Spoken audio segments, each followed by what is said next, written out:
Number ज्यादा आने पे भी अगर आपने ये काम नहीं करा तो आपका एडमिशन होना मुश्किल हो सकता है। दूसरी चीज, आपकी जो रजिस्ट्रेशन की डेट है ई काउंसलिंग की, वो उन्होंने बढ़ा दी है 7 में। क्यों, इसका वजह हमें जाननी है।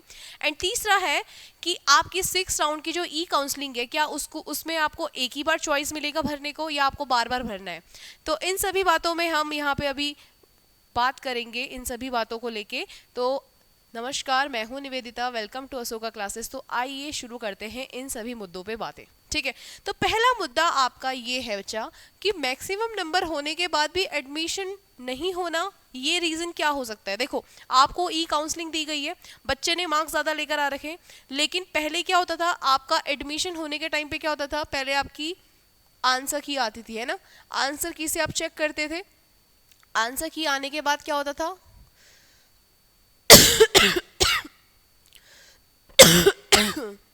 आंसर की आने के बाद क्या होता था, आपकी मेरिट लिस्ट निकलती थी। मेरिट लिस्ट के बाद आप क्या करते थे, ई काउंसलिंग ज्वाइन करते थे, है ना। ई काउंसलिंग को आप करते थे। पर इस बार क्या हो रहा है, आपका ई काउंसलिंग पहले हो रहा है, अभी तक आंसर की नहीं आई है, मेरिट लिस्ट नहीं आई है, आपको ई काउंसलिंग ज्वाइन करना है ना। ई काउंसलिंग में आपको चॉइसेस मिलने, पर हो क्या रहा है, जिन बच्चों के मार्क्स 270, जिनका मार्क्स 300 पेपर का हुआ, उनके 275 भी हैं। ठीक है, और अगर वो ई काउंसलिंग नहीं भर रहे हैं इस डर से कि पहले हमारी मेरिट लिस्ट आएगी उसके बाद हम ई काउंसलिंग भरेंगे, तो उनके लिए प्रॉब्लम होने वाली है। बिकॉज आपकी मेरिट लिस्ट बहुत टाइम लगाएगी, क्योंकि अभी न्यू सेशन ऑलरेडी शुरू हो चुका है ना।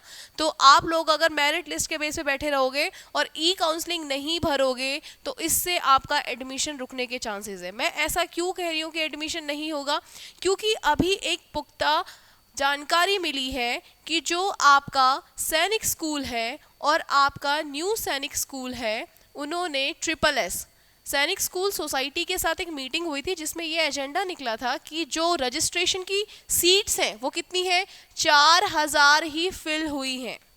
सिर्फ 4000 सीट ही रजिस्ट्रेशन के द्वारा दी गई है ना। रजिस्टर सिर्फ 4000 लोगों ने करा है। इसका मतलब जितने बच्चों ने जितनी सीट्स हैं और जितने बच्चों ने एग्ज़ाम दिया है, वो बहुत ज़्यादा अमाउंट में बच्चों ने एग्ज़ाम दिया, सीट्स भी ज़्यादा हैं, लेकिन आपका ई काउंसलिंग के थ्रू जो रजिस्ट्रेशन है वो बहुत कम है, अभी भी वैकेंसी बची हुई है। तो इस वजह से तो क्या करा ट्रिपल एस सोसाइटी ने, जो आपका ई काउंसलिंग की डेट थी 7 अप्रैल से 27 अप्रैल तक का, उन्होंने उसे क्या कर दिया, एक्सीड कर दिया है। और डेट कितनी कर दी है, 7 में। तो 7 मई तक अब आप दोबारा से रजिस्ट्रेशन कर सकते हैं, है ना। ई काउंसलिंग की फॉर्म भर सकते हैं, उसमें अपनी प्रेफरेंस के हिसाब से अपनी चॉइसेस रख सकते हैं। पर प्रॉब्लम क्या आ रहा है, कुछ बच्चों ने ऑलरेडी एडमिशन ले लिया है ना। कुछ स्कूलों में ऑलरेडी वो उन्होंने अपना फर्दर आगे क्लास बढ़ चुकी है उनकी, जो 6 में था वो 7 में जा चुका है। ठीक है, कुछ ऐसे होंगे जो 5th में वो 6 में जा चुके हैं। अब होता क्या है ना कि आपका अप्रैल से न्यू सेशन शुरू हो जाता है, और इसका जो अभी शायद मई के सेकेंड वीक में मई के ये रिजल्ट आ जाएगा इनका ऑलमोस्ट। और रिजल्ट आने के बाद इनका एडमिशन क्या होगा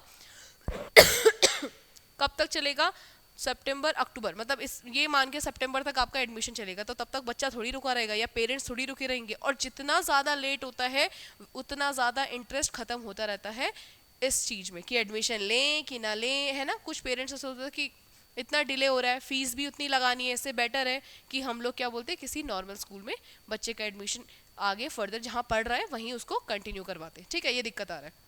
उसके बाद आपका जब 7 में ख़त्म हो जाएगा, है ना, आपका 7 में ख़त्म हो जाएगा, उसके बाद आपका क्या होता है, ऑफलाइन ई काउंसलिंग होती है। ऑनलाइन ई काउंसलिंग ख़त्म हो जाती है 7 मई के बाद, आपकी ऑफलाइन ई काउंसलिंग हो जाएगी, उसे स्पॉट एडमिशन कहते हैं, है ना। ऑफलाइन ई काउंसलिंग आपको करवाई जाती है उसमें आप अपनी चॉइसेस भरते हैं। अब एक मुद्दा यहाँ पे यह आया है कि जो 6 राउंड की ई काउंसलिंग होती थी, क्या उसे एक टाइम पे ही, है ना, 6 राउंड में आपकी ई काउंसलिंग चलती थी, क्या एक टाइम में ही या बहुत टाइम लगेगा, है ना। बहुत सारी चॉइसेस आपको भरना है, एक ही बार में सारी चॉइसेस भरने हैं। ठीक है, इस बार पेपर भी लेट हुआ है, जिस वजह से कई जगह आपको सुनने को आ रहा हो कि पेपर लीक हुआ है ना, ऐसी चीज़ें आपको सुनने को मिल रही हैं। बट ऐसा कुछ नहीं है कि आपको पेपर दोबारा कराया जाएगा, सिनेरियो ऐसा कुछ नहीं होगा। ऑलरेडी आपको पता है पेपर लेट हुआ है, तो थोड़ा सा इसका रिजल्ट भी लेट आएगा। उन सारी बातों को ध्यान में ना रखें। बाकी ट्रिपल एस सोसाइटी जो भी डिसाइड करेगी आपको पता चल जाएगा, है ना, कि पेपर होगा क्या होगा। उस चीज़ को इतना बड़ा मुद्दा ना बनाए। अभी कुछ वेरीफाई नहीं हुआ है, कुछ क्लेरिफाई नहीं करा है कि क्या होगा। बट जो ई काउंसलिंग की 6 राउंड में जो आपकी चॉइसेस भरने का वो रहता है, उसमें आप एक टाइम पे ही भर सकते हो, है ना। आप वन टाइम में ही अपनी सारी चॉइसेस को भर लीजिए, है ना। आपको ऑनलाइन में जो आपको एक टाइम पे ही भरना है, बार बार आप अगर आपको लगता है कि आपको दूसरा स्कूल भरना है तो आप रिकंसिडर करके उसको दोबारा से दूसरा स्कूल अपनी चॉइस में भर सकते हैं। अब यहाँ पे ना एक मुद्दा सोचने वाला क्या है, एक मुद्दा ये है सोचने वाला कि अगर ज़्यादा मार्क्स लाने के बाद भी बच्चा रजिस्ट्रेशन नहीं कर रहा अपने ई काउंसलिंग में, है ना, तो क्या होगा, उसको एडमिशन नहीं मिलेगा। इस बात का ध्यान रखें, ये तय ना करें कि हम जब मेरिट लिस्ट निकलेगी तब हमें भरने को मिलेगा, नहीं। जिसने ई काउंसलिंग में अपना रजिस्टर करा रखा है उसी को ही मौका मिलेगा लास्ट में जब मेरिट लिस्ट निकलेगी चॉइसेस के लिए, ठीक है, ये बात याद रखना। तो जिन बच्चों ने नहीं करा है कर लीजिए। कुछ ऐसे बच्चे भी निकल के आए हैं भैया कि 9th क्लास में है, 400 मार्क्स का पेपर है, 382 वाला बच्चा भी कई बार क्या कर रहा है कि छोड़ो कौन ले रहा है, अभी तक तो रिजल्ट नहीं आया, जब आएगा, ठीक है। तो ऐसे में 382 370 वाला बच्चा नहीं कर पाए तो कहीं ऐसा ना हो जाए कि 354 वाले को चांस मिल जाए क्लास 9th के लिए, है ना। तो उन लोगों के लिए और ज़्यादा मज़ेदार बात ये हो जाएगी कि कम मार्क्स में भी आपको सीट्स मिल रही, क्योंकि आपको सीट्स तो फुलफिल करनी है ना। अगर एक स्कूल है उसमें 80 सीट्स हैं और मान लिया जाए यहाँ पे इस स्कूल के लिए जो रजिस्ट्रेशन आए वो 60 आए अब इसमें 20 सीट्स और भरनी है, तो क्या करेंगे, जो कम मार्क्स वाले होंगे उनको भी यहाँ होम स्टेट मिल जाएगा, है ना। अदर स्टेट में तो वैसे भी प्रेफरेंस में क्या रहता है, अदर स्टेट में हाई जाती है, लेकिन बाई चांस अगर सीट फिल करनी हो और ये बच्चा नहीं कर पा रहा है ना, तो क्या करेंगे, जिनके कम मार्क्स है उनको सीट्स मिल जाएगी। तो जिन बच्चों के मार्क्स कम भी है ना, घबराएं नहीं, क्योंकि ऑलरेडी मैंने क्या बोला, 4000 सीट ही ई रजिस्ट्रेशन फॉर्म ही ई काउंसलिंग के द्वारा रजिस्टर की गई। अभी सीट्स बाकी हैं, अभी फिल करना बाकी है, इसीलिए ये खोल दिया गया ताकि आप दोबारा से ई काउंसलिंग कर पाए, ठीक है। वन टाइम चॉइसेस नहीं है आपकी बच्चा, ठीक है। एक बार ही में आपको ऑनलाइन में अपनी जो एक सीट्स आपने ऑलरेडी ले रखी होगी, 9 सीटें आपको और लेनी है।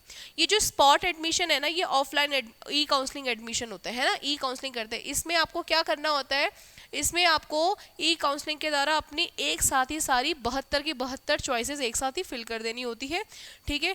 उस बेसिस पे जिसको जैसे मार्क्स होंगे उस बेसिस पे उसको वैसा स्कूल मिलेगा, ठीक है। और वहाँ से फिर आपने जो चॉइसेस करी हैं उसके बाद आपको वहाँ से कॉल आता है, देन आपका डीवी होगा, फिर मेडिकल होता है, फिर डीवी होता है, एंड देन एडमिशन ले लिया जाता है। लेकिन एडमिशन में सैनिक स्कूल में टाइम लगता है, यहाँ पे फीस भी थोड़ी ज़्यादा होती है आरएमएस के कंपैरेटिवली, तो एडमिशन अगस्त सितंबर तक ही चलेगा। तो आप थोड़ा सा इस चीज़ को देखें कि क्यों ऐसा सिनेरियो हो रहा है ना, क्योंकि पेरेंट्स भी क्या बोलते हैं, बहुत लंबे समय तक वेट नहीं कर पाते, और इंटरेस्ट जो होता है, जितना लंबा कोई चीज़ खींचती है ना उसका इंटरेस्ट वैसे ही ख़त्म होता रहता है। और पेरेंट्स भी चाहते हैं कि बच्चे का जो न्यू सेशन है वो शुरू हो चुका है, हर समय सैनिक स्कूल अप्रैल में शुरू कर देता था, इस साल डिले हुआ है, अब क्या चीज़ हुई है, कैसे हुआ है ये सब तो हमें पता नहीं है। और अभी जो खबरें ऐसी आ रही हैं कि सैनिक स्कूल का पेपर लीक हो गया, ये सिनेरियो, ये अभी कुछ क्लियर नहीं कह सकते, ठीक है। तो बाकी जो भी इंफॉर्मेशन होगी बच्चा आपको मिल जाएगी। तो मिलते हैं आपको नेक्स्ट वीडियो में, तब तक के लिए जय हिंद एवरीवन।